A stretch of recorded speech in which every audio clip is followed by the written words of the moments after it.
Quand tout change, changez tout. Introduction. Je vous ai parlé dans un de mes articles précédents d'un livre que vous devriez absolument avoir dans votre bibliothèque pour en faire votre Bible. Conversation avec Dieu de Neale Donald Walsch. Pourquoi je me permets de vous dire d'en faire votre Bible ? Eh bien en fait tout simplement parce que ce livre est pragmatique. Philosopher, c'est bien, mais au bout d'un moment, si l'action ne suit pas, cela ne sert à rien. J'ai mis la main sur le dernier livre de Neale, Quand tout change, changez tout, et au fil de ma lecture, une idée m'a traversé l'esprit. Pourquoi ne pas en faire un atelier avec les membres d'Opération Succès ? De quoi parle ce fameux dernier livre ? Eh bien, comme vous avez pu le lire dans le titre, il parle du changement. Mais son sous-titre vous en dira encore un peu plus, guérir et évoluer lorsque tout semble perdu.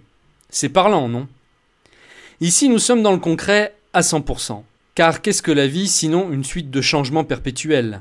Qu'est-ce que la vie sinon le mouvement ? L'univers lui-même est mouvement. Si vous vous intéressez un peu à la cosmologie, vous devez savoir que rien dans le cosmos ne reste statique, que tout fonctionne par cycle et que tout a un début et une fin, y compris l'univers lui-même.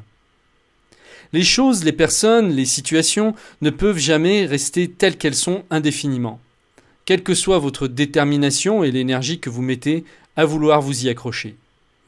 Voilà ce que Neale vous propose. Changez tout ce qui dans votre vie ne vous convient plus, mais aussi accepter le changement lorsque celui-ci survient sans que vous n'ayez l'impression de l'avoir choisi. Comment faire à ce moment pour construire plutôt que subir ? Comme vous avez pu le remarquer, de nombreux changements ont lieu sur notre planète et dans la vie de chacun d'entre nous en ce moment même, que ce soit au niveau économique, social ou relationnel. Si vous avez perdu vos repères à la suite d'un événement marquant ou douloureux, ou si vous souhaitez simplement poursuivre votre route en y mettant le moins de résistance possible et donc le moins de souffrance possible, l'étude de ce livre va profondément vous aider. Je vous propose donc d'étudier les 9 changements que Neale Donald Walsch préconise. Vous les découvrirez l'un après l'autre chaque jour, pendant 9 jours exactement.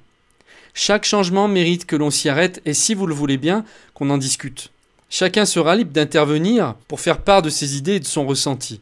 L'idéal serait de créer un échange enrichissant entre les membres et de pouvoir peut-être répondre aux interrogations des uns et des autres. Le but est ici non pas de vouloir imposer des vérités, mais plutôt de voir pourquoi et comment agit notre propre vérité, quelles en sont les répercussions dans notre quotidien et sur notre propre réalité. Bien entendu, si vous voulez prendre de l'avance, vous pouvez acheter le livre tout de suite. Si c'est déjà fait, c'est encore mieux. Attention, ce livre n'est pas un roman. Il ne se lit pas comme on pourrait lire Harry Potter. Certaines idées qui sont à l'intérieur de cet ouvrage ne sont pas faciles à saisir du premier coup. Il faut y revenir, y réfléchir, puis les mettre en action. Prenez-le davantage comme une sorte de matériel pédagogique que comme un simple livre. Si vous ne l'achetez que par curiosité et qu'après l'avoir lu rapidement vous vous contentez de l'ajouter à votre collection, vous n'en retirerez rien.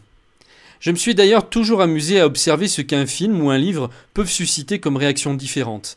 Les uns diront que c'est grotesque, pendant que d'autres en feront un culte. Où est la vérité, me direz-vous ? Qui a raison ? Et si tout le monde avait raison et tort à la fois ? C'est justement ce que nous allons étudier avec les 3 formes de réalité suivantes. La réalité ultime, la réalité observée, la réalité déformée. L'approche de Neale repose sur ces 3 versions simultanées de la réalité nommée Trin-réalité. Je vous en parlerai davantage dans les prochaines vidéos. Je vous rappelle les références du livre que vous pouvez commander en cliquant sur le lien en dessous de cette vidéo. Quoi que vous en pensiez, le changement n'est pas une chose facile. Souvent, nous nous accrochons à ce que nous connaissons. Nous refusons de découvrir l'inconnu par peur de ce qu'il pourrait nous apporter. C'est ce qui nous maintient dans le mode survie. Seulement, la survie, ce n'est pas la vie. Si nous laissions faire les choses, si nous faisions vraiment confiance à l'univers, notre souffrance diminuerait instantanément de 90%, car nous saurions davantage donner des réponses à ce qui se présente plutôt que des réactions, et nous saurions davantage accepter plutôt que résister. Préparez-vous au changement. Quand tout change, changez tout.